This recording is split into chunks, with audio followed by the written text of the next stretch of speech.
Hello everyone, Kirby1 here again, and today I'm going to do another national overview.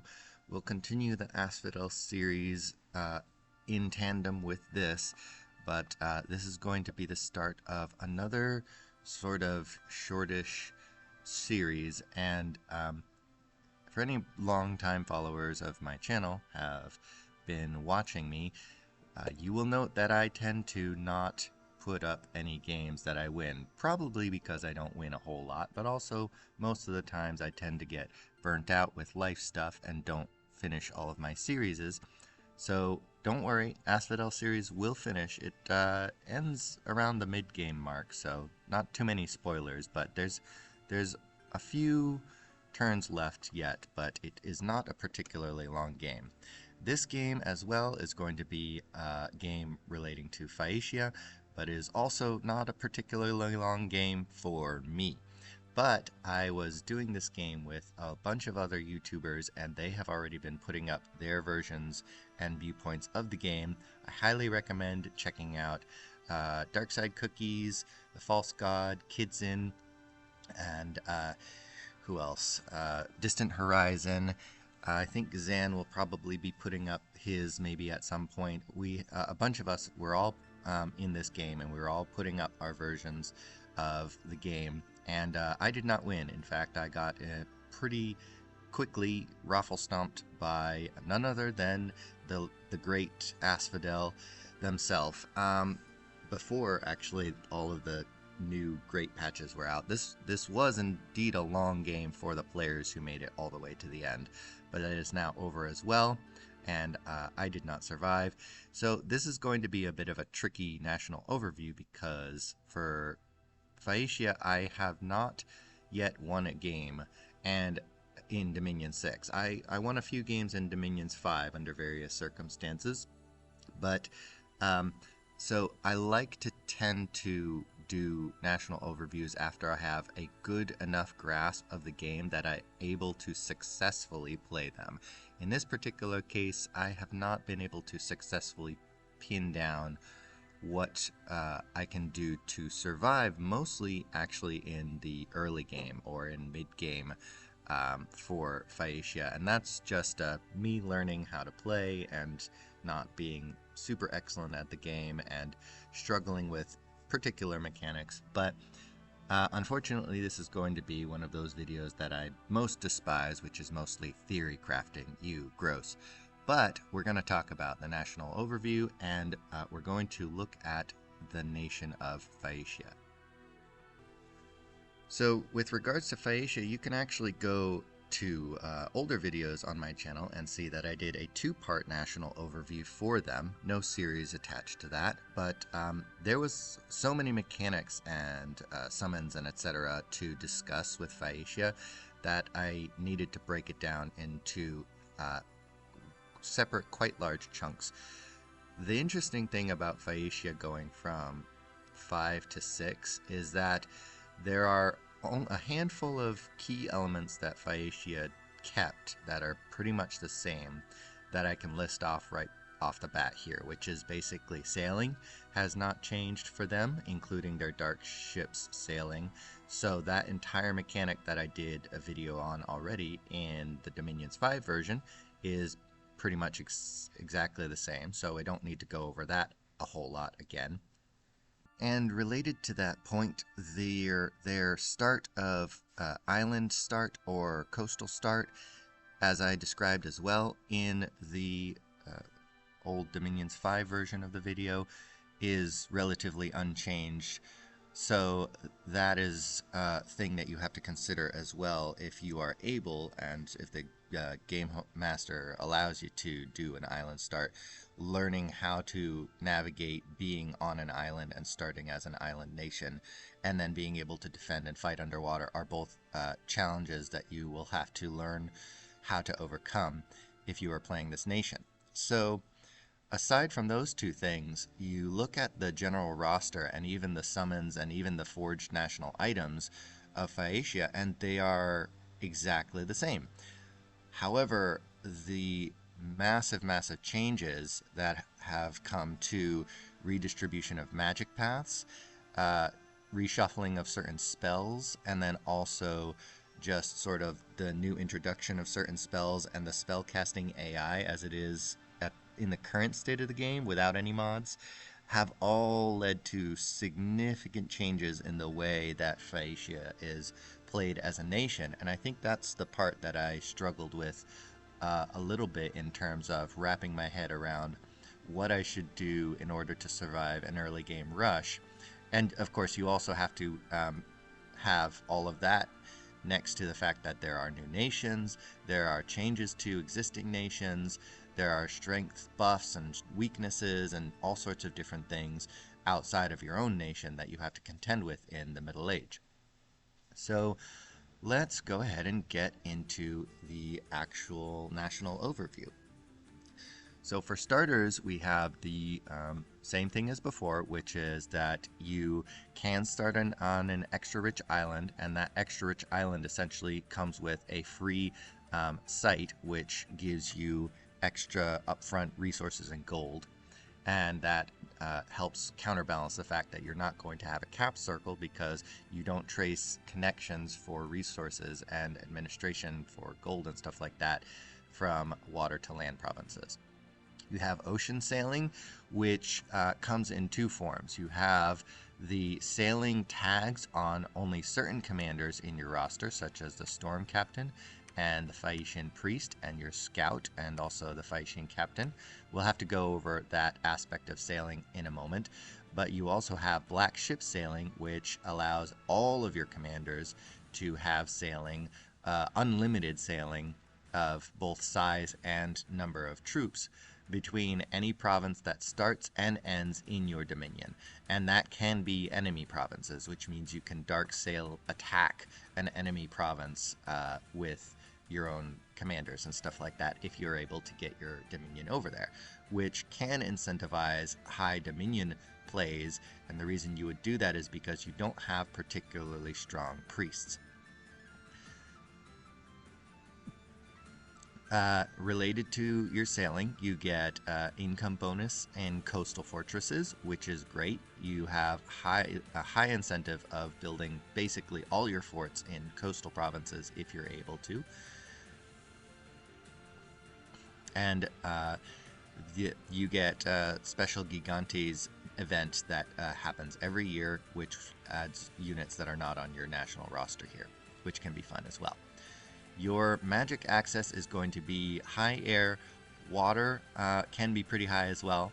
Astral is sort of medium tier, but because you have Astral, it's always going to be high because of communions. Glamour as well, which all of these plug into your communion as well. And Earth. No fire whatsoever, which means that something that you had access to, not just with fire itself, but with the cross paths from fire, have all been lost. For example, the Prince Consorts used to have fire as a random and would do acid would have access to the acid spells. You don't have that anymore. You now have glamour mixed in and replacement of fire in almost every case. However, irritatingly enough, you don't have any astral income. You have replaced your astral income with a glamour, but you have kept your fire income here at the gold apple tree. That can potentially be a benefit to you if you do build out fire into your pretender or use this fire to empower somebody later on, or you find fire indies. However, having zero astral income can be extremely frustrating if you have poor site searching, because you don't really have that high in astral to begin with. That's a starting Astral 1, and that's a starting Astral 1, which you can get to boosted Astral 2. So that's another thing to keep in mind as well. Priests are very, very low priests. Their highest priest is cap only priest level 2.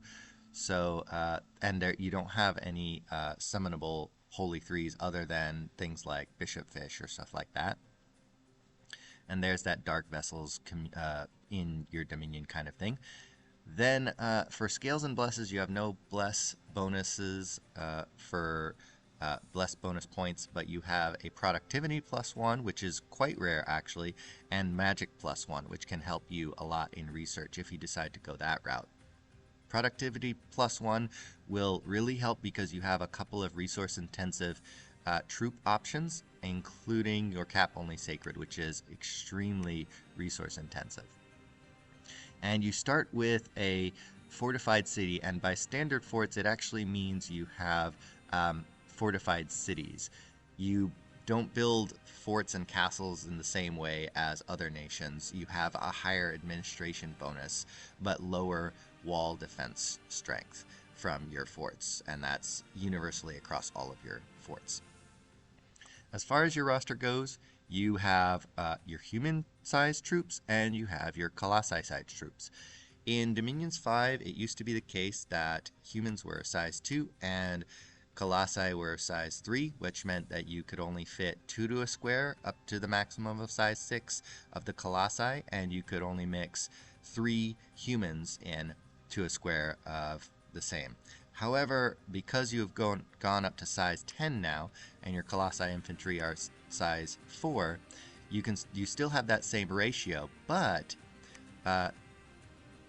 one size 4 with 2 size 3 human-sized troops means that you can actually mix and match these formations in interesting ways.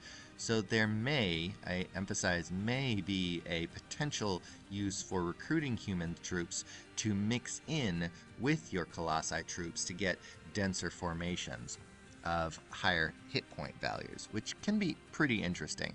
But that might be a little bit too micromanagey, and you don't necessarily need to do that. You can just sort of do the same usual, I'm only going to get colossi troops, or I'm only going to get, well, human troops are generally vastly inferior to the colossi troops, so there's almost no incentive to get the human-sized troops. Let's go through them generally speaking. You have a militia, which is a militia. Not much to be said about them. Cheap, massable, not very good. Low morale. You have an archer for 10 gold, short bow, which is good. However, the lack of fire in your roster now means that you can only do air buffs for precision and range, and you can't do any fire arrow shenanigans right now. So that is a little bit of a downside to disincentivize using these guys a lot. But they are there as an option if you need massed archers. They are cheap. You start with a bunch of Phaeacian light infantry as well. Other than your starting roster, I wouldn't necessarily recommend getting a whole lot of them. They are not particularly strong, and you have much better light infantry options later on in your roster. You also have a regular infantry, which is basically another version of a light infantry with a sword, and also not particularly great. They have to compete with the heavy infantry, which are resource intensive, but are a lot more superior in terms of their stats comparatively. So if you're going to be getting a bunch of guys to mix in with your larger colossi troops, I would maybe consider getting the heavy infantry or the light infantry with spears. Now, as far as the colossi troops go, in Dominions 5, I very rarely ever got the colossi heavy infantry because their resources were so prohibitively expensive that it was very difficult to mass them outside of your fort. I think you'd only be able to get like 2 or 3 at a turn. In Dominion 6, resources are much more plentiful, and I've found that I've actually been able to get a lot more of these in strategically well-placed forts, coupled with higher productivity limits and stuff like that. These guys are quite good compared to the light infantry. You can get a lot of light infantry, so that is a value in and of itself. However, if you look at their weapons lineup, the short sword is not going to have as good a repel value as the light infantry, but it does more damage, and it is a slash piercing weapon, which now slashing damage is a lot better than it was in Dominions 5.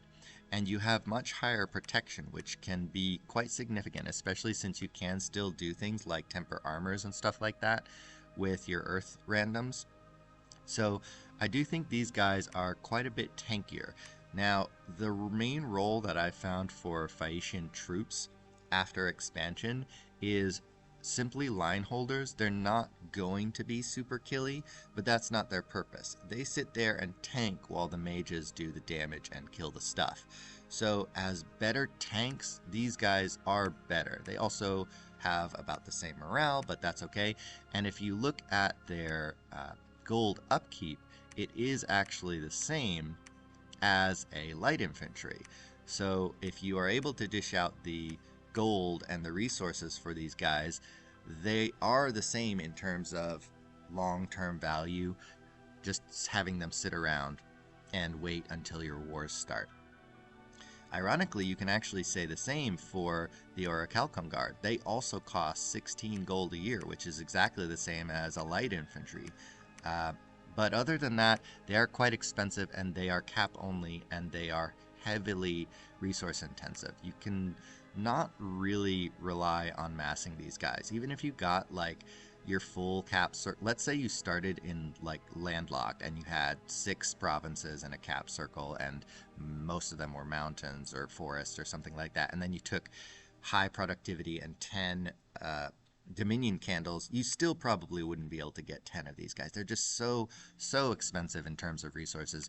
And unlike some other nations with very resource intensive troops, you don't have any mages or commanders that give a resource bonus in any provinces that you have. The one interesting exception to this is if you get cave kobolds, and cave kobolds do give resource production bonus in provinces with mines.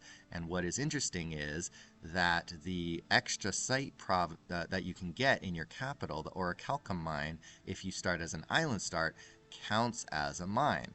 So you could maybe do some really funny shenanigans with that, but generally that's like a niche meme kind of thing. I have not really been able to make these guys work because of how expensive they are. They're not super great for expanding because while they are tanky and stuff like that, you can get sort of like the typical heavy infantry kind of bless that we have in Dominion 6, which is like Undying ×5 and then Enchanted Blood, and they'll be able to tank really well. But again, you're not going to have that many of them, whereas you can get like 20 of these guys in one turn, and they expand just fine. They can take on so many things by themselves, or maybe even just 10 of these guys. So it's really a hard sell. Later on in the game, if you've been able to mass these guys and you have a good bless for them, then like an imprisoned bless, that's fine. That they can do work, but I haven't made them work, and so they're interesting. But like I said, this is a lot of theory crafting for me in this video, and it makes me unhappy and uncomfortable because I want these guys to be cool, but it's still in the process of chewing through that. So moving on to the commanders, you have a Phaeacian scout, which is essentially a sailing scout, and that is very crucial for your nation because you are going to have a lot of coastlines, and sailing scouts are very mobile. They're almost as mobile as a flying scout, depending on the terrain that you have access to. They can move very far and unlock a large amount of vision for you on the map. So that's really great to have. You have the Phaeacian captain, but his leadership is mediocre, doesn't give you formations, and his sailing only allows you to do max size of 3. So unless you're going with a very heavy mass human build, I would highly discourage you from recruiting these guys ever again. You start with one as your starting commander and probably just get him killed or forget that he exists. Phaeacian priests, like I've said before, are sailing priests. These guys are essential for going out to your colonies and building temples everywhere, and then when they're not doing anything, preaching non-stop so that you can maintain your essential candles in your far-flung provinces so that you are able to sail to them with your dark ships. Mage pilots remain good research monkey mages, and their uses are essentially the same. They have low air, low water, and that allows them to do mid-game things like Frozen Heart or Storm Power into Lightning Bolt. They do sail, but again, their sailing is only max size 3, so they're not going to be able to move your Colossi around outside of your dominion.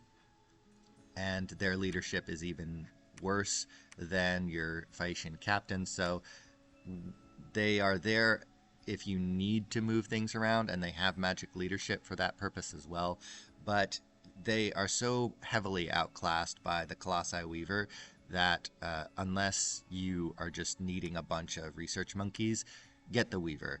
The Weaver, again, is just such a amazing mage, and the fact that they lost fire and replaced it to glamour is not a downgrade. If anything, it is either a side grade or even an upgrade. Fire 1 can be a little bit wonky and not super powerful.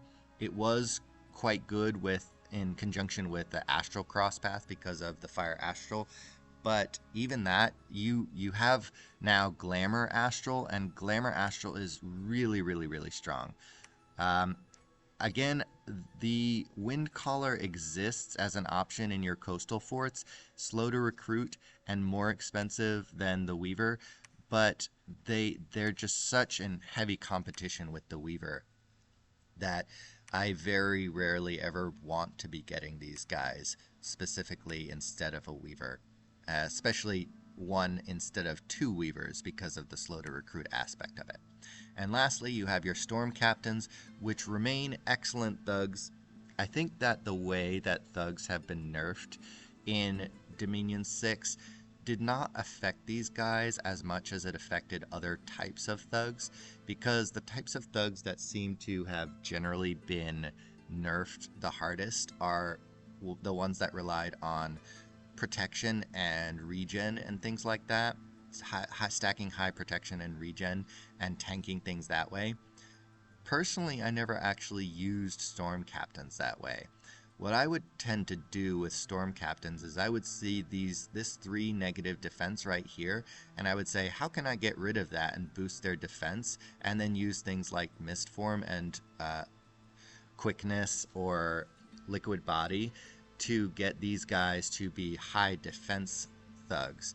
And when you pair that with things like putting them in with a Weaver that can give them Body Ethereal or can give them a lot of the glamour buffs like Blur, Displacement, or even later on things like the Shroud of Bewilderment and stuff like that, I think these guys have not really been nerfed as much as other thugs, and they can still do things like Cloud Trapeze, or later on they can go into Thunderstorm batteries and stuff like that. So I really, really enjoy these guys, and again, their sailing is max size 5, which is essential for moving around your Colossi.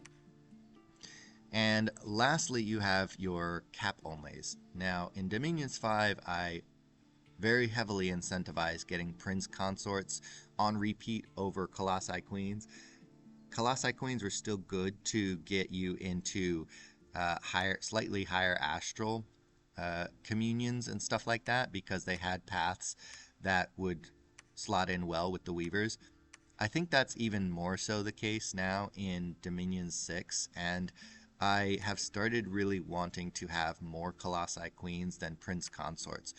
There's not a whole lot that the Prince Consort gives to the nation that you want over a Colossi Queen, in my opinion, other than at least one Air 4. But these cross paths are not necessarily things that you need over being able to slot in Colossi Queens to get things like very, very high astral and glamour into your communions.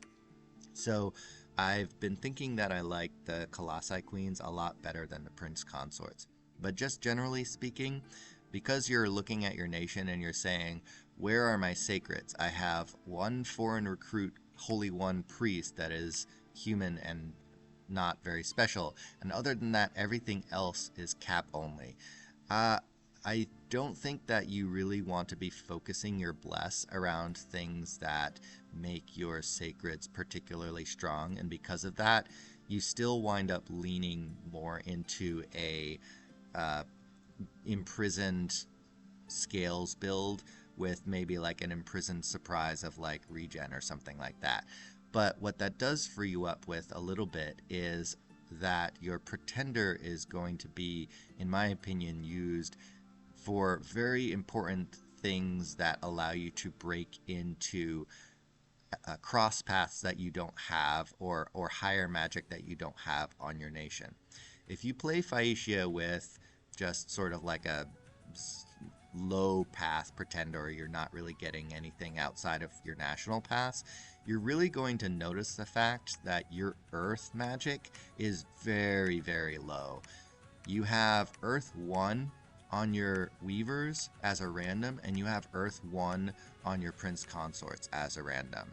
And you really want to be having much, much higher Earth than that, especially pairing the Forge bonus with your Weavers with things like Dwarven Hammers, and then being able to break out and get higher Earth magic for buff spells and also forging. And the other thing is that you wind up noticing that you have very, very low glamour as well. One guaranteed low glamour on them, as well as a random in the Prince Consorts and a random in the Weavers. And glamour is something that you really want to have, same as Earth, at least glamour 3. And the glamour Earth cross path is actually something that is really instrumental in breaking you into a lot of other things that you will benefit your nation. And so that's something that you can't get at all unless you get a really, really lucky cross path with the 10% random on your Prince Consorts. So before we get into pretender design, let's take a look at Phaeacia's national summons and go over them rather briefly. I did go over them in my Dominions 5 video, and they are not much changed. So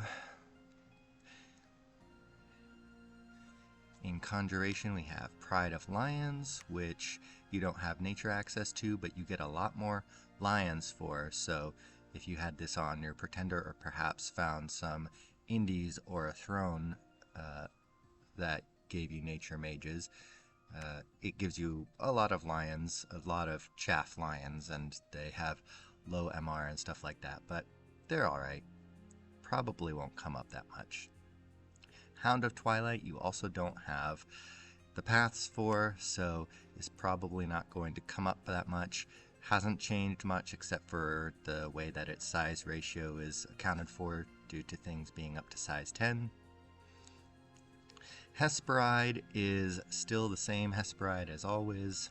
Hesperides are Fire 3, Astral 3, Nature 2, and Holy 2 Priest. These are great for doing things like plugging nature into communions and things like that. However, you do have alternatives, which we'll get to when we go over some of the spells that you can cast and things like that with Phaeacia if you prepare for it. You don't have any fire on your nation in order to... I mean, it was kind of difficult in the first place to be able to make Hesperides in Dominion 5 unless you prepared for it because you had such low fire, but it was a little bit easier to do things like Empower or whatever because you had at least one fire. With 0 fire, you basically have to get this on your pretender and plan for it in advance. It may be worth it, but there are potentially backups that you can consider as well. They are still very good. Ladon is probably still not super great. It's still a unique that dies forever when it's killed, and yeah, it does the whole Apple event chain and stuff like that, but yeah, it's whatever. Carries are still good as well. Still don't have the paths for them, but if you wanted to break into both death and blood and have invisible good blood hunters, then you could consider it as an option if you build it into your pretender, but as you can tell, we're sort of getting into some pretty wide paths to get all of the things that are available to you. In construction, you still have Dogs of Gold and Silver. At this point, they're kind of expensive because you don't get any more than you did in Dominions 5, whereas instead you could do things like getting a massive amount of Clockwork Horrors or something like that for almost the same amount of Earth Gems. The problem, of course, being that you don't have very high Earth to begin with, so something to consider. Brass Bull still don't have the pass for, so it can be a bit of a pain in the butt to get, but I do think these guys are a little bit more interesting now with the way that trample mechanics have worked. Probably wouldn't necessarily plan for it just because of the difficulty of getting them. And Chelidones, they have the same problems as they always did. They're really cool in terms of being inanimate, immobile, spell-singing auto-communion slaves that are very, very, very tanky and can take buffs really well. But the immobile part is what really kills their utility, and they are a little bit hard on the cross paths as well, unless you have boosters for both of those. So interesting, but pretty niche, and you're probably going to wind up spending your valuable Earth Gems on a lot of other things. Now, as far as national items go, you have 3.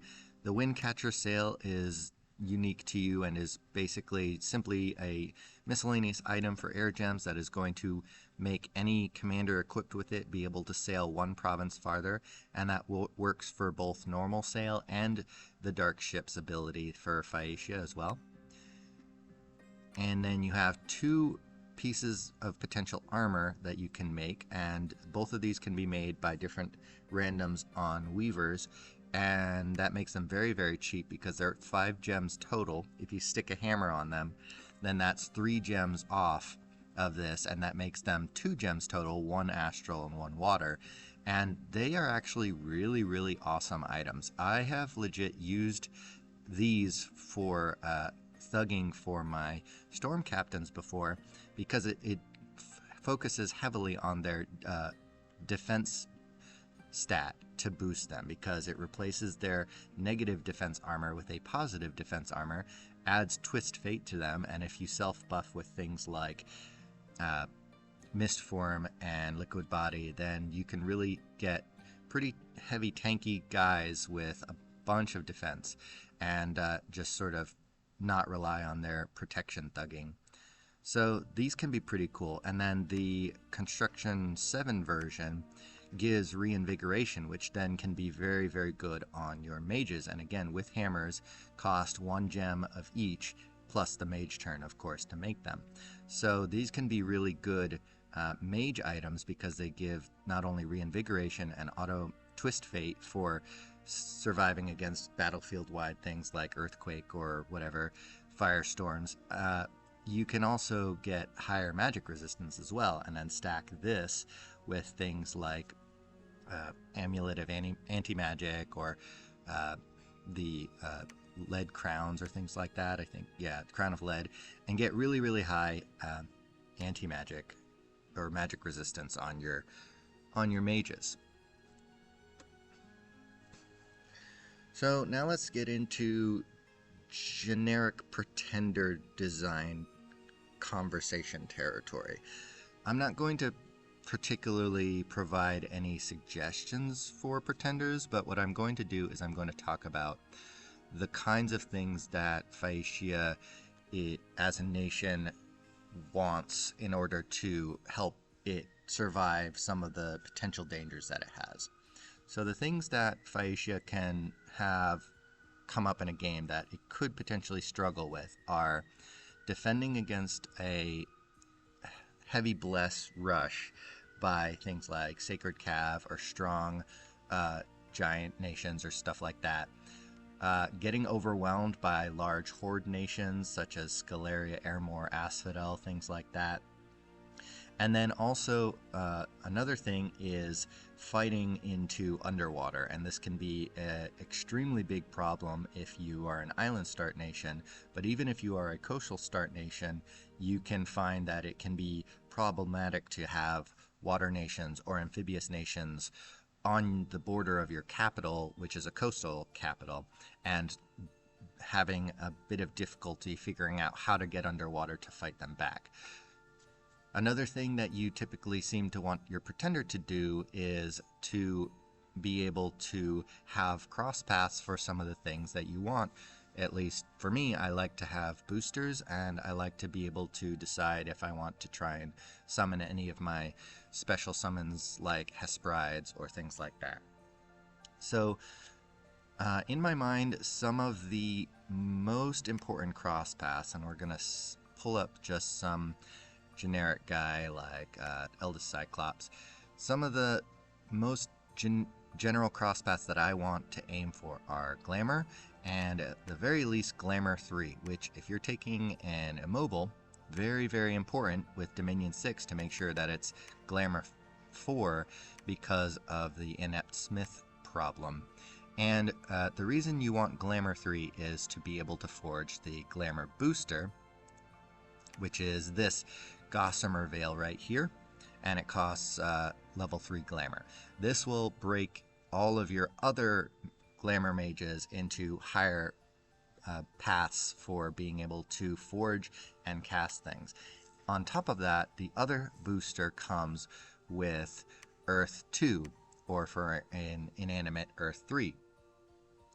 And that one is the Mirage Crystal in Construction 7, and as you can see, it costs Glamour 3 and Earth 2. The other reason you would want Glamour 3 Earth 2 Crosspath, which you can do for summoning as mages, which allows your immobiles to bring it down a little bit if you want, would be in Conjuration, and that is the Gnome right here. The Gnome is a commander that is an Earth 2, Glamour 2, and Nature 2 mage, and so that's the other way that you can get Nature into your nation. And Nature 2 allows you to be able to do things like forge thistle maces and stuff like that and get higher nature, so that's great. In addition to that, the Nature and Glamour Crosspath allows you to then go further and get things like Fairy Courts, which breaks you into things like the Death Crosspath with Nature if you're doing it in cold provinces. So having the Earth and Glamour Crosspath is very, very strong on your nation and breaks you into a lot of different options.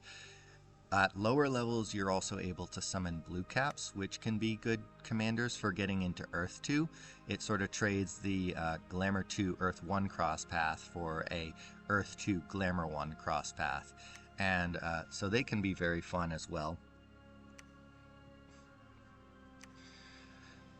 Now, once you've gotten to Earth 2, if you have a boot slot, for example, on a Titan, then that allows you to forge the Earth Boots and get into Earth 3, which allows you to get the all-important hammers and forge those for your weavers, which really, really supercharges your item forging abilities. And then, of course, if you get Fire and Astral Crosspaths, at the very least Fire and Astral 1, then you can get Hesperides, but having such low Astral is opening yourself up to massive weaknesses of magic duels and stuff like that. So you then are sort of half inclined to take higher magic, which you can use for things like the Astral Blesses for Farcaster or Arcane Finesse and stuff like that, which would go well with your cap-only mages. But again, only your cap-only mages are sacred, so it won't really help a lot unless you then invest even more gems into things like shrouds and stuff like that. So it's sort of like a spiraling effect of like, what all do I want my pretender to do and stuff like that. And then if you can get like Earth 4 and Air 4 or Fire 4 and Water 4. You can get things like the Elemental Staffs of Mastery and stuff like that. If you go up to Astral 6, you can get the rings, the Rings of Sorcery and Rings of Wizardry. So you can see it's starting to get really, really expensive, even if you go imprisoned and stuff like that, and I've got no scales here. So I think that your best bet is to focus. Say, I want Gnomes this game, or I want Hesperides this game, and I'm going to get high Astral, or I'm going to get high Glamour, and decide what your game is going to be in terms of what magic you're going to empower your nation to do. And there are a lot of different options. And in the back of your mind, always be thinking, how am I going to defend myself if I have to border an aquatic or underwater nation and fight them?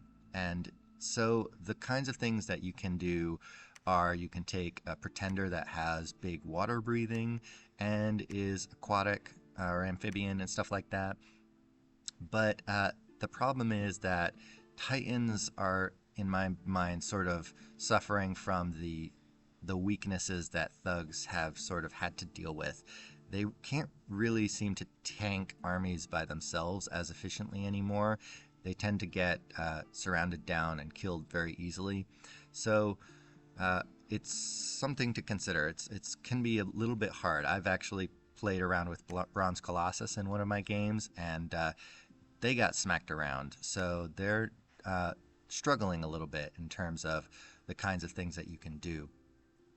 I don't think that you necessarily need an Awake Expander. Your troops are fully capable of expanding on your own. So take those points. Dormant Titan Defender chassis, maybe, but then you're going to suffer on your magic and stuff like that. I personally like Imprisoned Scales. I didn't go with it in the particular game that we're going to talk about, but I think you can get really good scales and then lots and lots of troops. That's just sort of my own personal preference. I'm a Scales Nations guy. So I'm just going to go for early magic now, because those are the kinds of things that I've personally struggled with. So this is also going to go into a lot of theory crafting technology, because I'm not super good with early tech rushing for defensive purposes. I think that, in my personal opinion, Conjuration is not super great anymore for rushing for elementals. Or elementals have sort of felt a little on the weaker side than they used to. If you go for big air and try for Conjuration level 5 for large air elementals, they haven't really been pulling their weight for me as much anymore. If anybody else has a good experience with those kinds of things, give them a shout out, but I would probably not be going for Conjuration early. What I would probably do is I've started thinking that in certain cases there are some nations that Thaumaturgy is actually really helping a lot out with. So some of the things that you get early are Mind Burn, Communion, and stuff like that. But as Phaeacia, you also get access to luck, and so that is really helpful for you nowadays. And the other thing that I would try and aim for is alteration for things like Mist Form and Body Ethereal, which moved up to level 3, so you can get that a lot easier. You can also throw in, once you've communioned up a couple of your mages, things like Group Blur or Displaced Body and stuff like that, Mirror Image, and Stone Skin, Iron Skin. So those are all really good as well. Evocation is a bit of a tricky one. The game that we played was completely vanilla, so a bunch of the spellcasting AI mods hadn't been updated yet. This is very, very early in the release of Dominions 6. And so I had a lot of negative experiences with the spellcasting AI, deciding to do things like Stormwind over Lightning Bolt. And there have been a lot of back and forth conversations about which you would want to use over the other in certain circumstances.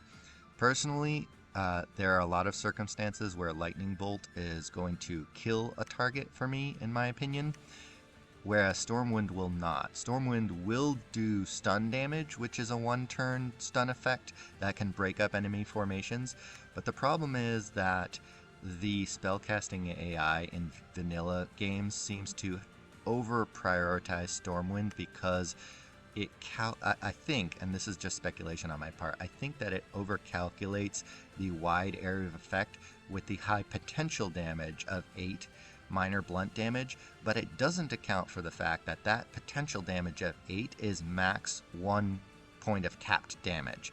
And so that is going to do absolutely nothing against situations like Ulm or something like that with very, very heavy armor, whereas Lightning Bolt would actually damage and kill people and stun people because it's shock damage against someone like Ulm. And so once you hit evocation level 3 and your mages start off-scripting Stormwind, you start getting really, really frustrated and not doing a whole lot of damage, in my opinion. Also, because you've lost fire, there are a bunch of fire spells that would help to do damage, actual damage, that you're not going to have access to. So I would probably also shy away from evocation early in the game and get it later on. There are some good glamour ones, like Ephemeral Blast and stuff like that, but again, all of your weavers are going to have air and your randoms will have glamour, so they'll still probably wind up off-scripting to Stormwind or something unhelpful like that. So because of that, I would probably say Thaumaturgy, Alteration, and then Construction as well. And Construction is going to help you get your thug gear and stuff like that. Some of the items that I would speculate to get are things that will really help something like a mini linebacker communion. If you plug in 2 weavers on, or 2 to 4 weavers on Communion Slave, and then you do a bunch of early game self buffs on the Communion Masters, and you give them like a Dancing Trident or something like that, and then you give them the Mirror of Long Lost Battles, I feel like that can really tank a lot of frontline combat with some bodyguards. And if you give your bodyguards the Orichalcum guard, they actually can have pretty high morale as well because of the bodyguard bonus, and so they'll stick around for a long time and hold quite efficiently, I think. That's just all speculation, theory crafting on my part, but I want to try it out sometime and see how that works out. I think that would be kind of fun. So that's where I'm going to leave it off today, and we'll be moving on to some first turns of the Phaeacia game that I played with all the other YouTubers, and we'll be intermixing this series in with the Asphodel series so that we can wrap that up as well. Like I said, I haven't really had much success in pulling off any of my theory crafting ideas with Phaeacia. I have played them a couple of times now in Dominion 6, but they are one of my favorite nations. Most of my favorite nations seem to be in the Middle Age, so I'm going to eventually get around to playing them again and trying out different ideas and different things, and I'm always happy to learn and hear from other players about their experiences and what they've tried out and what's worked for them, and then seeing if I can incorporate cool ideas and builds into my own repertoire of ideas and stuff like that. So stay tuned for that. I might even make a second national overview or brief, addendum to this video as well with other things that I've learned if I do wind up winning a game with them and sharing some of the things that I've tried out. Part of the problem is I never really wound up surviving even until the late game to try out all their fun kind of stuff that you can do with them, with things like you can do the fun stuff like project self with basically all of your Colossi Queens and stuff like that. Even your Weavers with the Glamour random could do stuff like that. So yeah, there could be a lot of fun stuff that we can try out later on if we manage to survive that long. Well, thanks for watching. Hope you enjoyed my rambling and my weird theory crafting ideas. See you in the next video.